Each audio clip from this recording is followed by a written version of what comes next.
multiple times. Even sharing Stop that! Salad's own... Very good, Dean.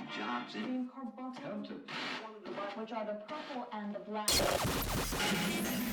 What is up, Blaze Squad? Welcome to Film Theory, the ending of the Salad Finger mystery, which will also mean the ending completely of Salad Finger. But he was an interesting character, indeed. But before we get into it, let's give it up for the crowning moment. And our crowning moment goes to the one who is king and the one who's been wanting a crowning moment. So I'm finally going to give it to you just because of this comment here. This is my nibba. Those aren't Jordans. Those are rare cloth Timberlands. Or what I said is the new Lorenzo shoes. I don't know if you guys know about LeVar, his son Lorenzo, who's trying to sell shoes for $400 fucking dollars. But you know, whatever.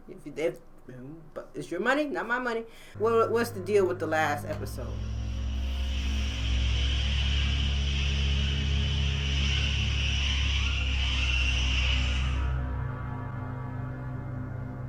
Tiptoeing in my Jordan, I came down, tiptoeing in my Jordan. The wait is finally over, Salad Fingers. It's finally time. Pardon? Time for part 2 of your theory. Do it now. Do it now. That's pretty cool. Hello, Internet! Welcome to Film Theory, and I hope you're ready because in honor of Halloween, it's time we head once more into the twisted mind I'm super late. of Salad Fingers. Last episode, we established that Salad Fingers is set in the UK during the year 1939. Trapped in his own mind, forced to relive various memories from World War I. We also saw the recurring theme of Salad Fingers feeling trapped by and abandoning babies, and how his fractured mind constantly hops between different personalities. But what does it all mean? How do these individual pieces add up to one overall narrative? And what the heck does the ending mean? Yeah. We had to wait long enough, so let's not waste any more time. Let's get right into it. When looking at the 10 episodes of Salad Fingers, there's a definite shift midway through the series. The first 5 episodes are filled with bizarre moments, unexplained events, strange characters, and veiled plot lines, but it's in episode 6, Present, that things start to feel weightier. Much more intentional. It's this episode that makes it clear that the random, disturbing moments sprinkled through the series aren't just there for shock value, but rather possess a deeper meaning crucial to unraveling the plot of it all. The episode revolves around the first of the finger puppets, Jeremy Fisher, giving the titular present of a horse to Salad Fingers. A gift that seems completely arbitrary until we see old Horace Horsecollar appear again in one of the final and most gruesome moments from the series. Episode 10's visit to Dr. Papanak, where the doctor is launched through the air and latches onto the side of the horse, tearing into his stomach. Yeah, what does that mean? As an animal lover, it's brutal to watch as the horse stares at Salad Fingers and cries. So clearly these moments are highly symbolic, but symbolic of what exactly? Well, let's hop back into episode 6 to figure it out. Jeremy Fisher appears and Salad greets him by saying, Jeremy Fisher, I thought you were out fighting the Great War. So apparently it's a surprise to see that Jeremy has returned home from the war so early. But this is a line that takes on a whole new tone just a few minutes later when, in the same episode, Salad repeats it again. Jeremy Fisher, I thought you were out fighting the Great War. Things have gotten serious in a hurry. But why is Salad Fingers suddenly so aggressive towards Jeremy? No, why is Salad Fingers talking to Salad Fingers? Piece together their conversation. And piece together is an accurate description because, believe it or not, the conversation happens in 2 chunks, separated out and removed from one another. One side of the conversation happens when Salad is out playing with Horace Horsecollar at the local toilet, and the second half is in the house directed at the finger puppets. What seems like 2 fragmented streams of thoughts when spliced together actually gives us one completed conversation between Jeremy and an angry father, both played by Salad Fingers' fractured mind. Here it is, properly laid out. Jeremy Fisher, I thought you were out fighting the Great War. Pardon? I'd like a word with you. I don't understand. I'm not one for accusations, but deflowering. Cast iron. Well, what is this? I've seen you tailgating my daughter with aspirations of deflowering her rose.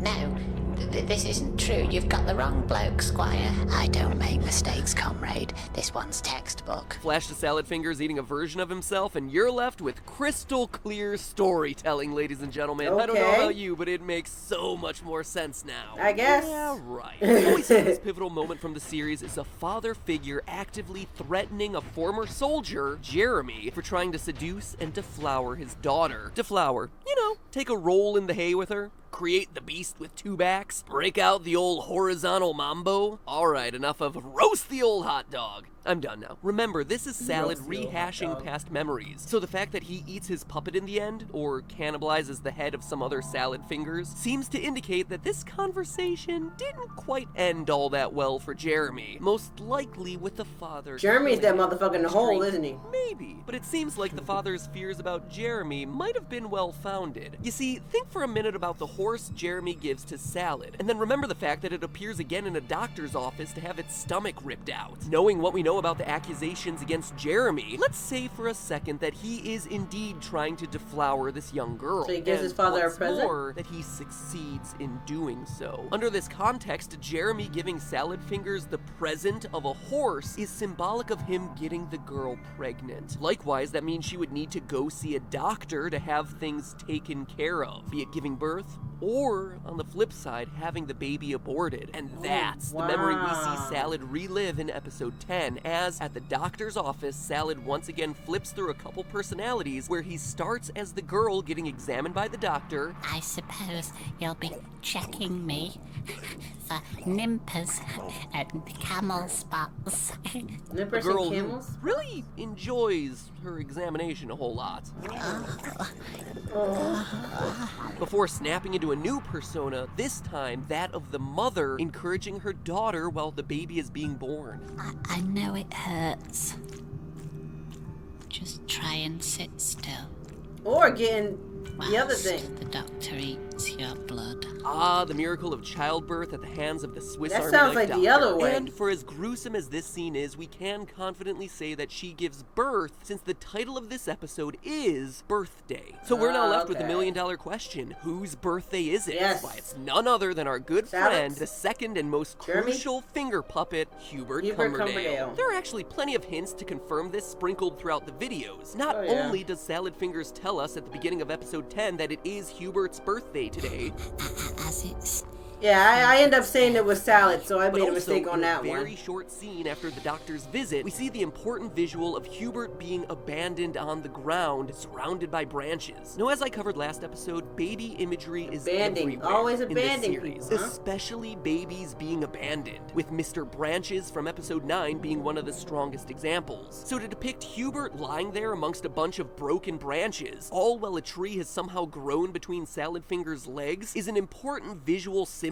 Hubert is clearly the baby. But there are other hints sprinkled throughout the series as well. For instance, in episode 8, Salad, adopting the voice of a scolding parent, takes throwing him in Hubert shit? off the bed into a tray of muck, saying, Scrub that muck off at once. That looks like a Hubert tray of Cumberdale. shit, okay? No dirty immigrants in my Dirty house. immigrants. It's not just an insult, it's pointing to the fact that Hubert was born of a black father, Jeremy Fisher, which during the World War I era was a big deal. This was a time in history when what? immigration into the UK was on the rise due to the war. As a result, what's known as scientific racism flourished, a time in which white Europeans used false scientific claims to prove that they were the superior race. Things like saying that the Caucasian brain was anatomically larger than other races, or relating facial structure to overall intelligence. That, coupled with the increased immigration caused by the war, resulted in attitudes like the one Salad Fingers expresses in this moment. It's a key point of seeing Hubert ostracized by his own family because of his parentage. It's even reflected in the way Hubert tastes. In episode 2, we Oh see that yeah, he Hubert does taste Ew, disgusting. you taste like Sutton Can poo. you do him in the indicating a shit? different status than someone like Marjorie, who tastes like Sunshine dust. Hubert is simply Wow. considered dirty or unclean. So how does this all fit with the ending? As a refresher, Salad Fingers encounters a table with 5 other salad finger-looking creatures, except each is physically mutilated in some way. At the head of the table is a 6th chair, empty and presumably for him. Salad is visibly uncomfortable at first, until a mysterious pole lowers down with a gift, a hat made out of the remains of the now dead Milford cubicle. The present makes him feel at home, and the series ends with him saying in triumph, I shall wear it from here to the grave. What a truly special day.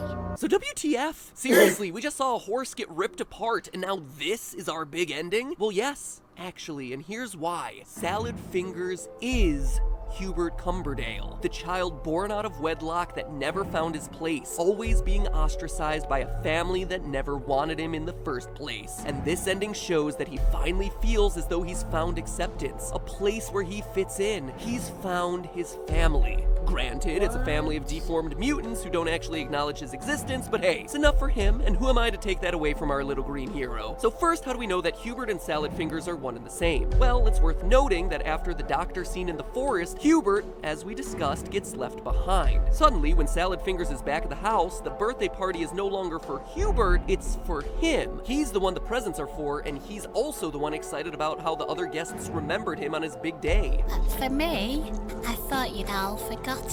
It's also worth noting that randomly, Hubert is wearing a top hat in this episode. And what gift does Salad get at the very end of the video? A similar looking top hat. But it goes beyond that. The Hubert puppet is also the only one to be able to change forms, becoming black goo that burns to the touch. Unlike the other finger puppets, this one is supernatural, a construct of Salad Fingers' mind, unlike the other characters which are more grounded in reality. Hubert is also seen the most, and is one that we see in life-size scale multiple times.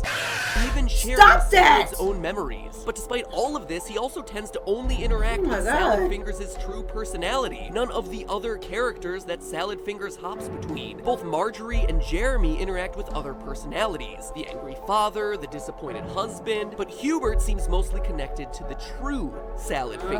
So if that's all the case, then it makes sense why this ending is so moving for Fingers. In episode 8, we see just how lonely he is, so much so that he keeps a memorial of hairs, 5 different hairs, each one a different shade and color. You all look so beautiful together. Beautiful. A gay I little realized you said quintet. beautiful. They're mementos of his lost family. At the end of the episode, he's forced to get rid of them, something that is so devastating that he ends the episode by crying in the corner of his safety cupboard. So we have 5 hairs, but also 5 different people at that final table. Coincidence? I think not. Wow. In the end, I have no solid proof, but I can only assume that this scene is meant to be Salad Fingers being reunited with the 5 people in his life who've abandoned him in some way. People who've either died or disowned him. Scenes that we've witnessed across the series. Some combination of the father figure we saw in episode 4, who fled to France afraid of being caged by a baby. Kenneth, his younger brother from shore leave, who either died young or during the Great War. Auntie Bainbridge, probably represented by the gray hair, and the most likely candidate for the voice of Roger the Radio. A woman cold and unforgiving to Salad Fingers as he was growing up. Marjorie Stewart Baxter, Salad's wife from episode 9, the wife who left him to care for their baby alone. And then Yvonne, the baby he just didn't know how to handle and had to give away. Maybe even his mother, who, if the episode 10 doctor's appointment is any indication, potentially died in childbirth.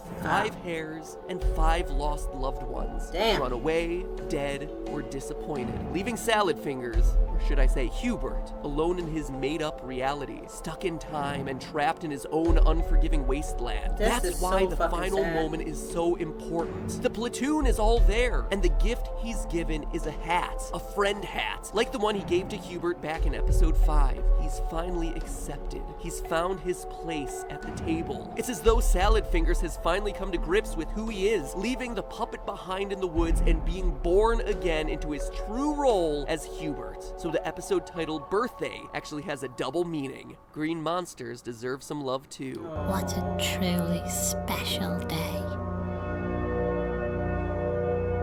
It feels so bad for But Salad hey, Fingers. man. that's just a theory. A film theory. And cut.